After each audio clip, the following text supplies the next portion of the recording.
Baik, untuk hari ini pertemuan ketujuh untuk mata kuliah algoritma dan pemrograman 1B membahas tentang fungsi Python.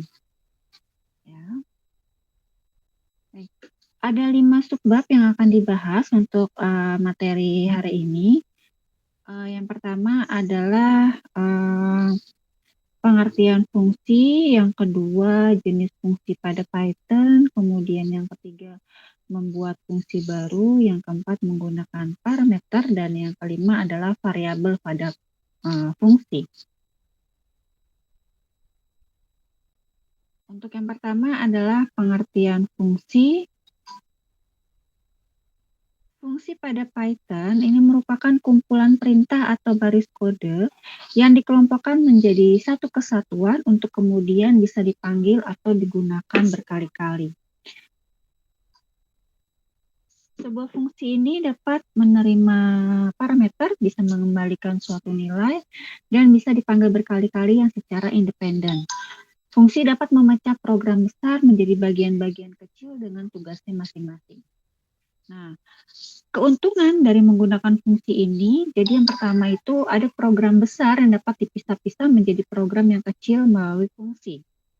Kemudian, yang kedua, kemudahan dalam mencari kesalahan-kesalahan karena alur logika jelas dan kesalahan dapat dilokalisasi dalam suatu modul tertentu.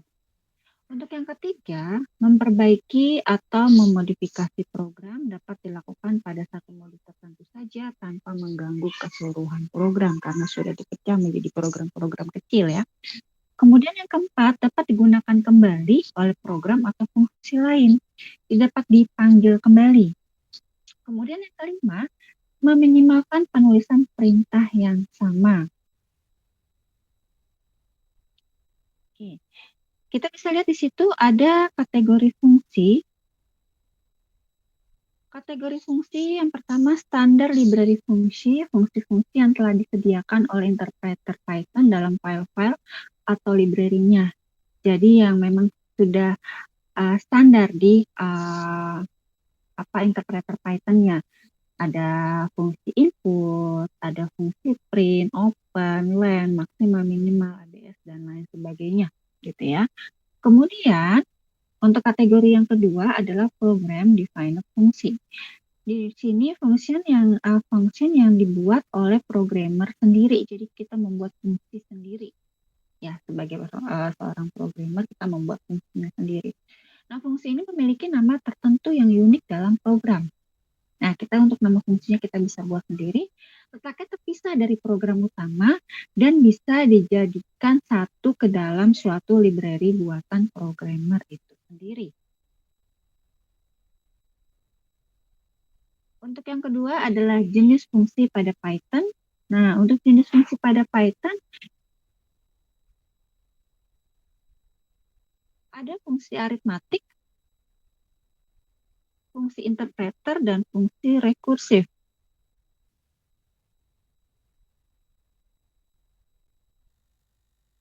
Untuk fungsi aritmatik, di sini merupakan fungsi matematika sederhana yang terdiri dari penjumlahan, pengurangan, perkalian, pembagian, dan gabungan perhitungan dalam aritmatika, atau yang biasa kita sebut dengan operator aritmatika.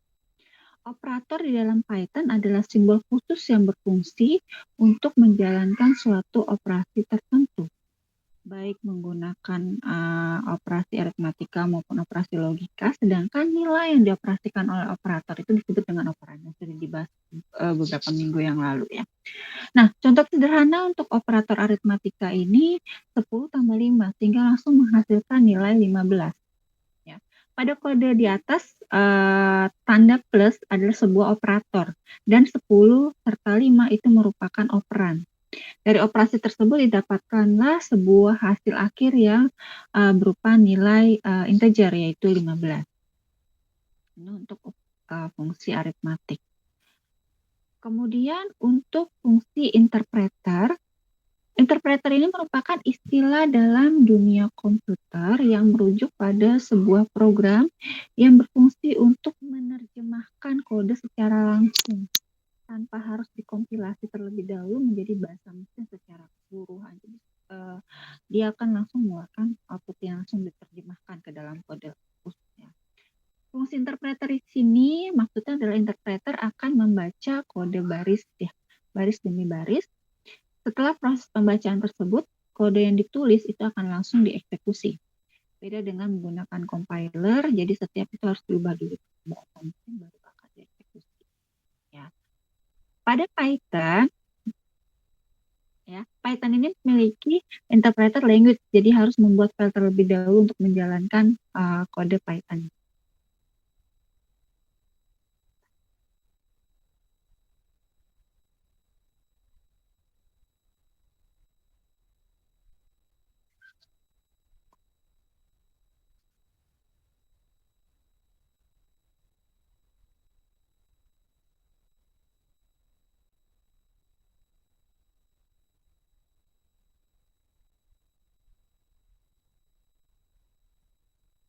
Baik, lanjut.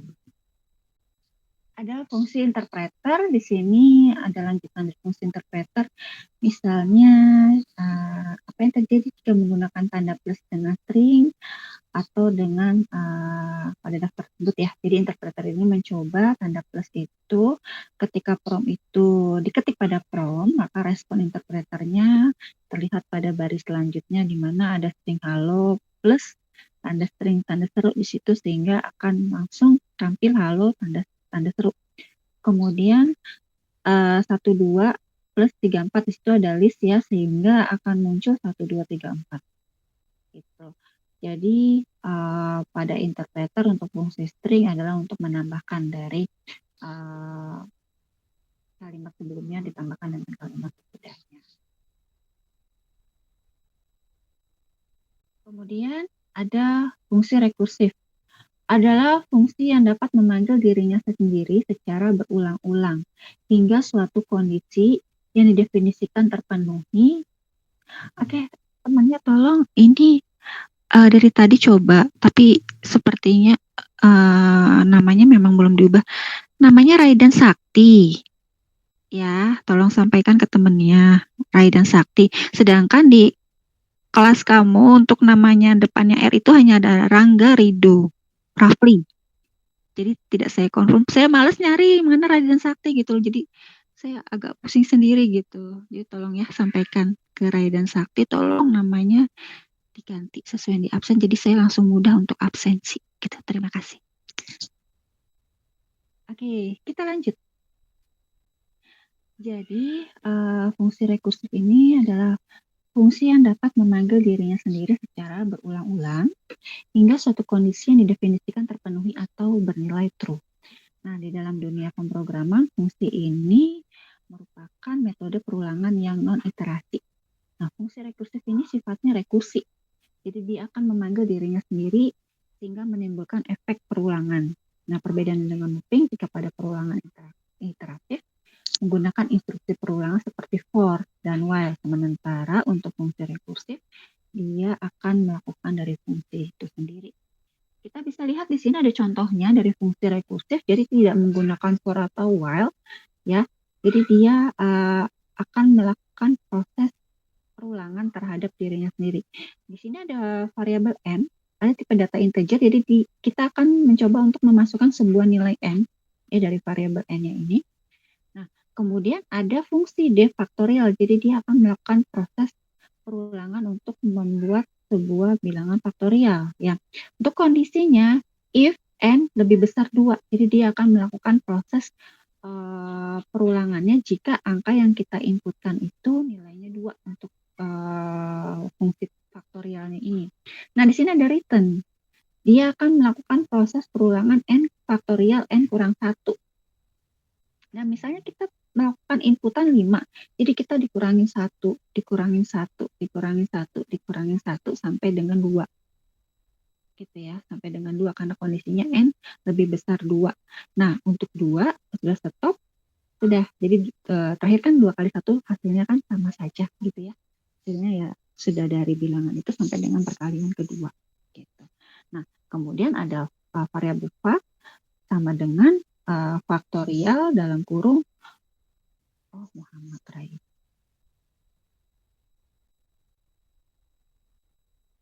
Nah, kemudian ada variabel fact sama dengan faktorial dari variabel m. Nah, kemudian nanti akan mencetak dari variabel n ditambahkan string seru, ya. Kemudian hasil dari variabel function itu sendiri. Nah, sehingga didapatkan seperti yang kita tahu untuk faktorial, kita mencoba untuk memasukkan nilai n-nya 5. Ya, 5 dikurangi 1, dikurangi 1, dikurangi 1, dikurangi 1, sampai dengan hasilnya 2. Ya, 5 kurang 5, 4, 3, 2, 1, 5, 4, 3, 2 dikalikan, kemudian tambahkan simbol faktorial sehingga hasilnya adalah 120. Ini boleh dicoba. Ini programnya apakah sesuai hasilnya. Nah, ya. Nanti kalau yang sudah boleh di raise hand.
Sudah ada yang raise hand Pascal ya. Oke, bentar.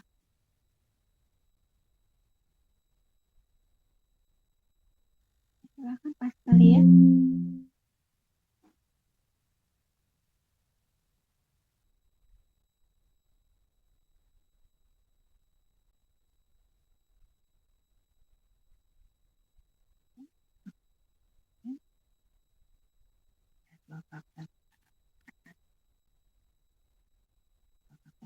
Dua aja ya, tidak melakukan perulangan dari if-nya itu gitu. Jadi 3 dikalikan 2, 6. Terima kasih Pascal ya, sudah selesai. Kita lanjutkan. Ya, jadi untuk rekursif dia akan memanggil dirinya sendiri seperti perulangan tapi tidak menggunakan for atau while. Ya. Menggunakan return. Oke. Kemudian yang ketiga, membuat fungsi baru. Nah, di sini kita menggunakan statement def. Jadi, tadi untuk fungsi yang kita buat sendiri oleh si programmer, kita menggunakan statement def. Di sini ada statement def, ini adalah perintah standar dalam Python untuk mendefinisikan sebuah fungsi. Def dalam Python merupakan perintah yang executable, artinya function tidak akan aktif sampai Python merunning perintah def tersebut. Statement def ini digunakan untuk mendeklarasikan fungsi, sedangkan statement return digunakan untuk mengembalikan suatu nilai kepada bagian program yang memanggil fungsi. Nah, untuk bentuk umumnya adalah def, kemudian kita berikan nama fungsi, lalu argumen apa, statement apa yang akan kita jalankan. Nah, sebuah fungsi diawali dengan statement def, kemudian diikuti oleh sebuah nama fungsinya. Sebuah fungsi dapat memiliki daftar argumen parameter ataupun tidak. Ya, jangan lupa diakhiri dengan tanda titik 2 ini menandakan awal pendefinisian tubuh dari fungsi yang terdiri dari statement-statement. Sehingga kalau dia menuju ke fungsi tersebut atau kondisinya benar, maka akan dijalankan statement di bawahnya. Sama seperti if dan, sama seperti percabangan dan perulangan. Gitu ya. Nah, kemudian ada tubuh fungsi yang memiliki statement return, ya, bentuk umumnya seperti yang tadi hanya ditambahkan return, kemudian berapa nilai yang akan dikembalikan nilainya. Nah, untuk statement return ini dapat diletakkan di bagian mana saja di dalam tubuh fungsi. Statement return ini menandakan akhir dari pemanggilan fungsi dan akan mengembalikan atau mengirimkan suatu nilai balik kepada program yang memanggil fungsi tersebut. Jadi mengirimkan nilai balik ya. Statement return ini sifatnya opsional, bisa digunakan atau tidak ya. Nah, jika sebuah fungsi tidak memiliki statement return, maka sebuah fungsi tidak akan mengembalikan suatu nilai apapun. Ya, karena fungsinya adalah untuk mengembalikan suatu nilai. Seperti contoh yang tadi, yang faktorial, nah nanti nilai 2-nya dikembalikan. Walaupun tadi ada kondisi lebih dari 2. Ya, lebih dari 2 tadi. Nah, ini kita bisa lihat di sini untuk menghitung luas persegi. Ada def, kemudian nama fungsinya adalah luas underscore persegi. Kemudian argumennya adalah sisi. Ya. Kemudian ada statement luas sama dengan sisi kali sisi. Lalu return luas. Nah, untuk pemanggilan fungsinya print luas persegi, nah artinya untuk 6 ini adalah nilai dari sisinya ya. Untuk nilai sisinya kita masukkan ke dalam program, kecuali kita nanti membuat sebuah inputan data ya, itu beda lagi. Nah di sini jadi pemanggilan fungsi, kita mau mencetak nih luas persegi, kita panggillah dari fungsi luas persegi. Seperti yang kita lihat di sini, untuk luas perseginya, fungsi luas persegi di dalam kurungnya adalah sisi untuk argumennya. Sehingga sisinya itu nilai 6, kita lihat di sini luas sama dengan sisi kali sisi, sehingga hasilnya adalah luas persegi adalah 36. Coba, silahkan dicoba. Dwi Cahyani.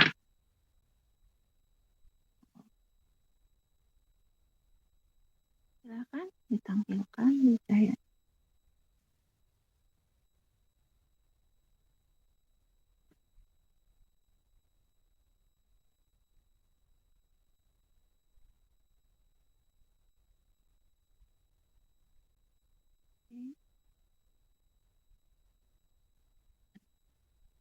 Oke, sedikit. Baik, terima kasih. Saya lanjutkan.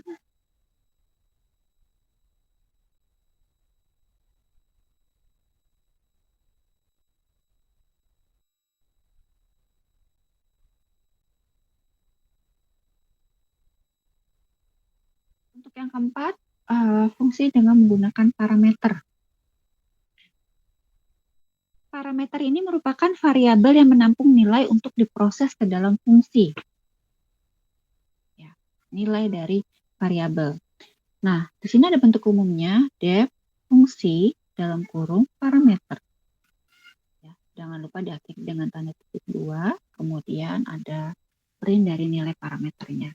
Kita bisa lihat di sini ada contoh untuk menghitung luas segitiga ya. Def luas underscore segitiga. Nah, untuk parameternya adalah alas tinggi. Atau parameter bisa disebut parameter atau argumen ya. Kemudian luas sama dengan alas kali tinggi dibagi 2. Ini untuk rumus luasnya. Lalu ada print luas segitiga ya, persen D. Nah, yang perlu kalian ingat di sini ada persen D di dalam tanda kutip, berarti nanti nilai yang kita nilai-nilainya itu harus integer. Ya, untuk nilai alas integer, untuk nilai tinggi pun juga. Kemudian persen luas diambil dari variabel luasnya. Kemudian untuk pemanggilan fungsi luas underscore segitiga, kita lihat dari fungsinya adalah luas underscore segitiga, kemudian ada alas dan tinggi. Berarti di sini ada nilai 5 dan 10, di mana alasnya 5, tingginya 10, sehingga hasilnya adalah luas segitiga 25. Sudah ada yang raise hand?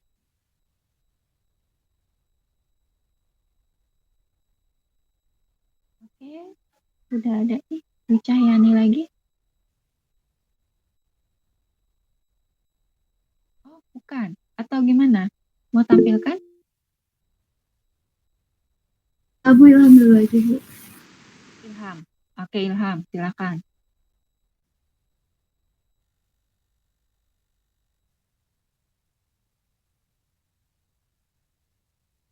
Nanti kalau sudah raise hand, jangan lupa diklik lagi ya, agar raise hand-nya tidak muncul lagi gitu. Jadi biar saya tidak bingung. Oke, silahkan ditampilkan.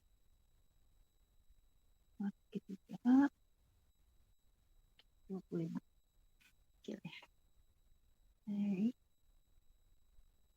Oke, ini kita tidak dulu, sedang ajan, nanti kita lanjutkan. Ya. Yang kelima adalah variabel pada fungsi Python. Nah, variabel fungsi pada Python ini terdapat dua variabel. Ada variabel global dan ada variabel lokal. Untuk variabel lokal merupakan variabel yang hanya bisa diakses di dalam fungsi tempat ia berada saja atau hanya hidup di dalam satu blok kode tertentu. Sebaliknya, variabel global dapat dipanggil dari manapun selama masih dalam satu file Python. Ini ada contoh di mana membedakan antara variabel global dengan variabel lokal. Ya. Untuk variabel global atau variabel yang berada di luar satu blok, tapi masih dalam satu file Python. Ya, di mana kita sudah pelajari dari awal-awal kita membuat variabel. Nah, ternyata itu adalah variabel global. Ya. Oke, di situ untuk variabel global kita ada variabel jenjang dengan nilai stringnya ada S1, kemudian ada variabel jur, ada nilai string juga di situ untuk informatika.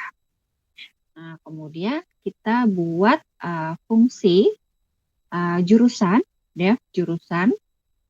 Nah, di dalam def ini nanti kita akan ada variabel-variabel.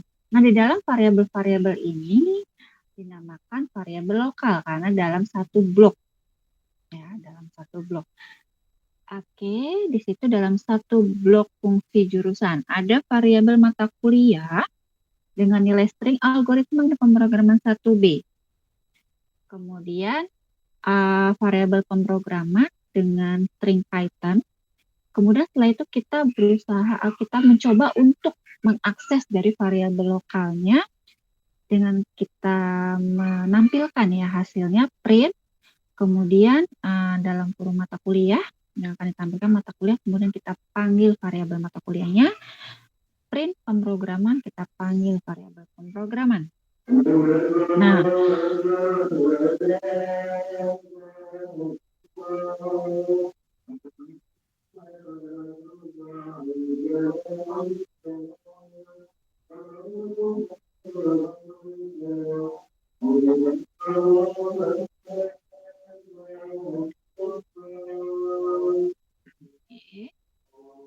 setelah itu kita dapat mengakses dari variabel globalnya print jenjang, ya, print jenjang dari variabel jenjang nanti akan ditampilkan, lalu print nama jurusan dari variabel jurusan. Kemudian setelah itu memanggil fungsi jurusan, ya, memanggil fungsi jurusan. Tuh. Oke, nah outputnya adalah jenjang S1, nama jurusan informatika, mata kuliah algoritma pemrograman 1B, pemrograman Python. Walaupun kita lihat di sana untuk printnya itu kan di awalnya itu print itu adalah mata kuliah, print pemrograman, lalu baru ada print jenjang, print nama jurusan. Tapi tercetaknya untuk mata kuliah dan pemrograman setelah jenjang dan nama jurusan. Kenapa? Karena untuk mata kuliah dan pemrograman ini dia dalam satu ya dalam satu blok fungsi jurusan. Ini masuk ke dalam variabel lokal. Nah, untuk menampilkannya ini ya, untuk menampilkan ini kita harus panggil dulu fungsinya. Ya, untuk menampilkan ini kita harus panggil dulu fungsinya. Berbeda dengan variabel global, dia ada perintah print tanpa harus dipanggil ya, karena dia berada di luar blok fungsi. Sehingga jenjang dulu tercetak, nama jurusan tercetak, lalu baru ada perintah untuk memanggil fungsi dari jurusan ini, sehingga baru tercetaklah mata kuliah dan pemrogramannya. Sehingga hasilnya seperti yang di kanan ini. Silakan dicoba.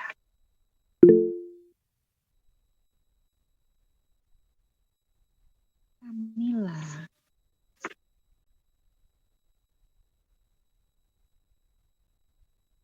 Baik, silahkan Kamila, boleh ditampilkan.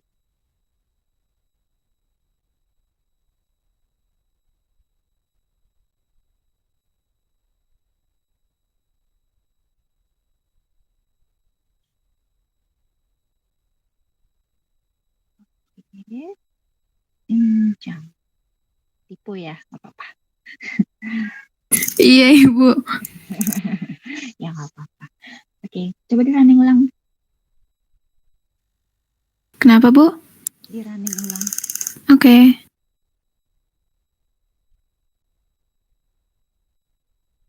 Oke. Baik, terima kasih untuk Kamila. Oke, makasih, Bu. Sama-sama. Kita lanjutkan materinya.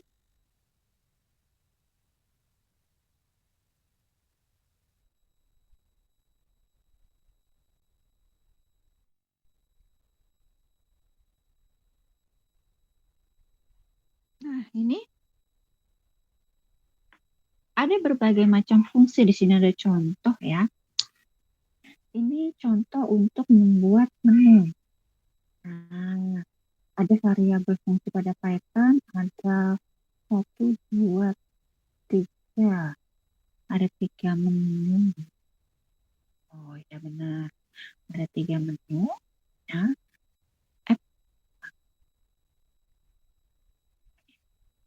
Yang pertama ada fungsi yang pertama adalah menu. Ya, fungsi yang pertama adalah menu. Nanti akan muncul print menu pilihan, print 1 biodata, print 2 daftar data nilai ya. Nah, ini seperti kondisi if sama for juga while ya, while fungsi dan percabangan dan perulangan. Oke.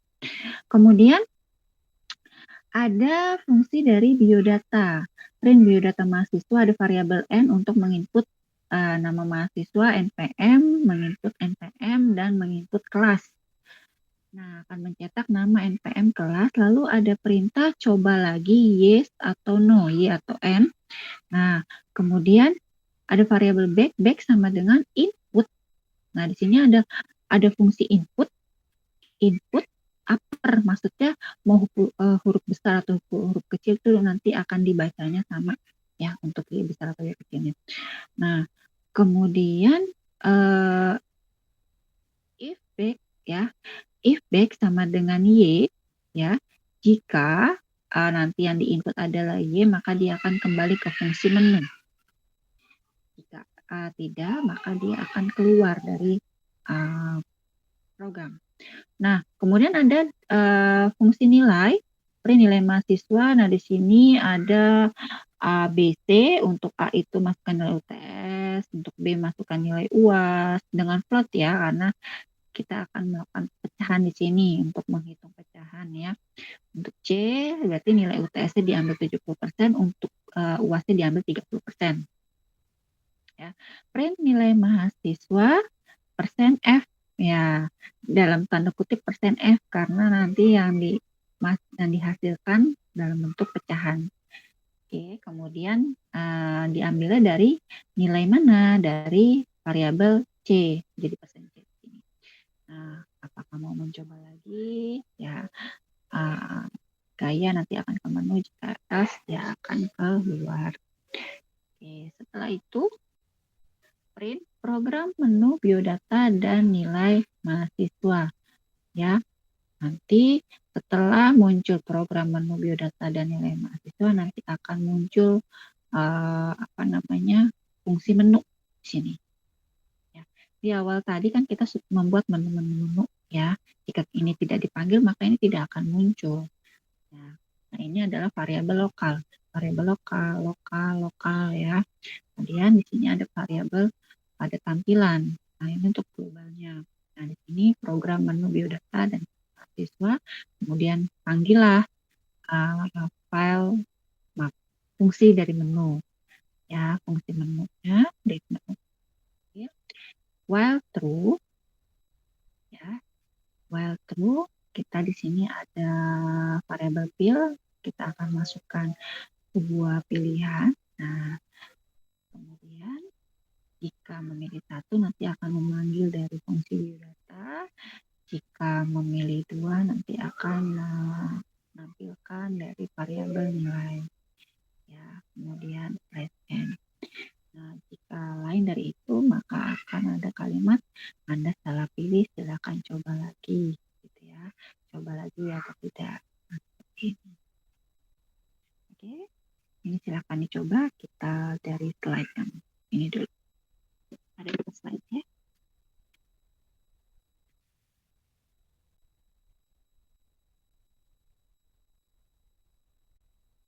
Ya, fungsi apa itu jika kita untuk huruf kecil dia akan besar. Ya, karena di sini untuk keterangannya Y-nya besar. Jadi kamu mau input Y besar atau Y kecil nanti akan dibacanya akan tetap diproses karena nanti akan huruf Y-nya kecil jadi akan otomatis ya diganti ya. Ada perintah itu upper ya. Tidak masalah. Tapi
nanti kalau sudah selesai beritahu ya supaya saya ganti slide-nya.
Sebentar ya.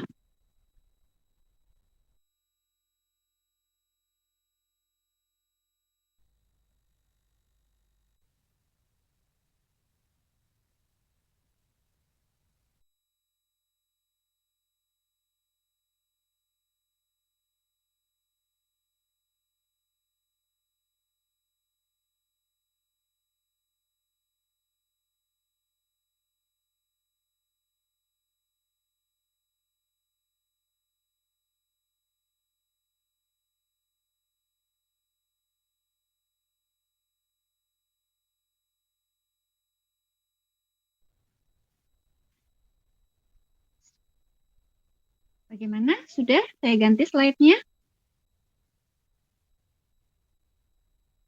Oke.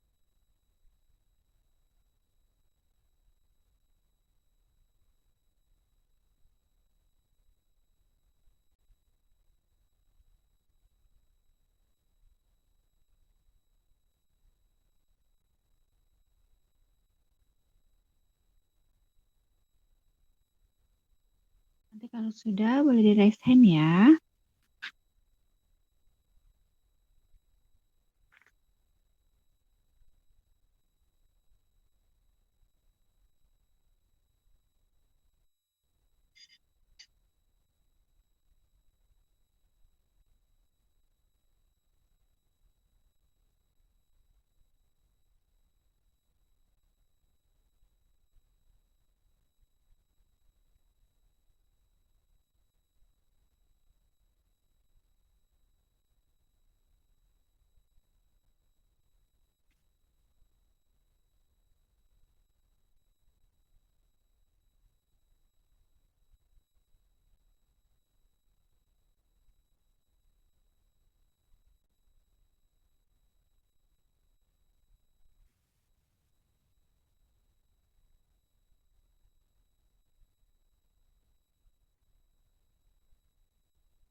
Bentar.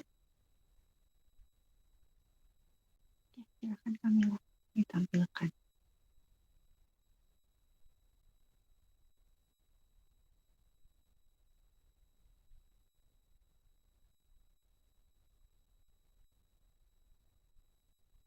Oke.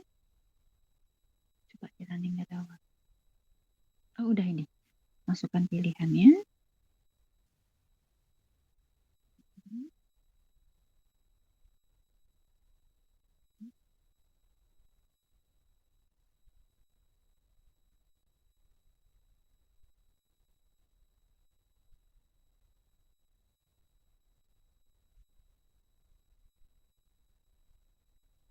Oke.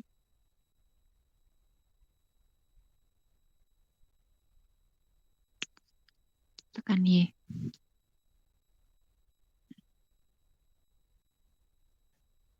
Dua.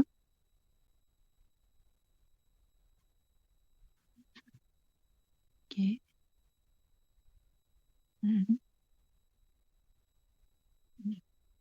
Oke, float ya.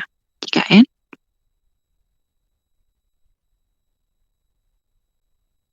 Oke, langsung exit ya. Dia keluar dari baik, terima kasih. Terima kasih, Bu. Sama-sama.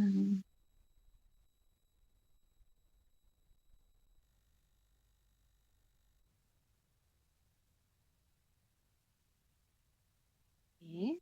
Nah, ini yang tadi sudah dicoba oleh Kamila, ya, sudah di-sharing oleh Kamila.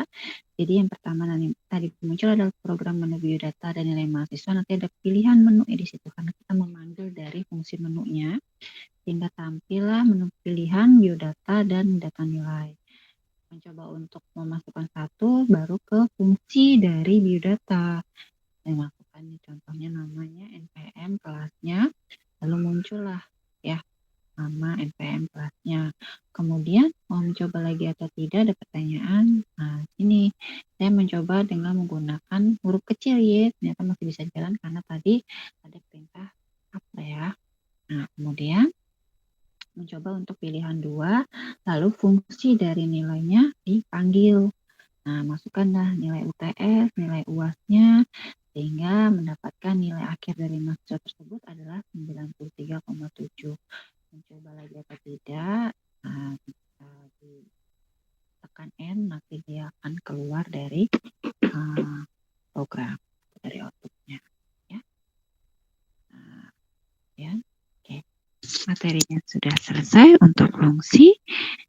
Oke, nanti dari fungsi ini nanti bisa dikembangkan lagi, ada fungsi di class dan lain sebagainya. Ya, nanti akan dibahas oleh kelompok 5 yang OOP, ya, bisa ada class dan ada macam-macam lainnya gitu.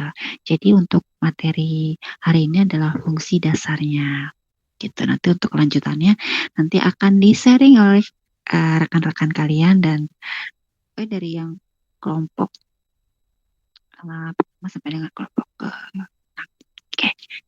Bahkan nanti akan dikembangkan dengan menggunakan import ya. Oke. Baik. Sampai sini ada pertanyaan atau tidak? Jika tidak ada pertanyaan lagi, untuk hari ini saya akhiri. Kita ketemu lagi 2 minggu lagi ya. Linknya sama. Ya, waktunya juga sama, 2:30 kita mulai. Oke. Untuk hari ini saya akhiri. Ya. Jaga kesehatannya. Assalamualaikum warahmatullahi wabarakatuh. Waalaikumsalam. Terima kasih banyak ya, Bu. Terima kasih, Bu.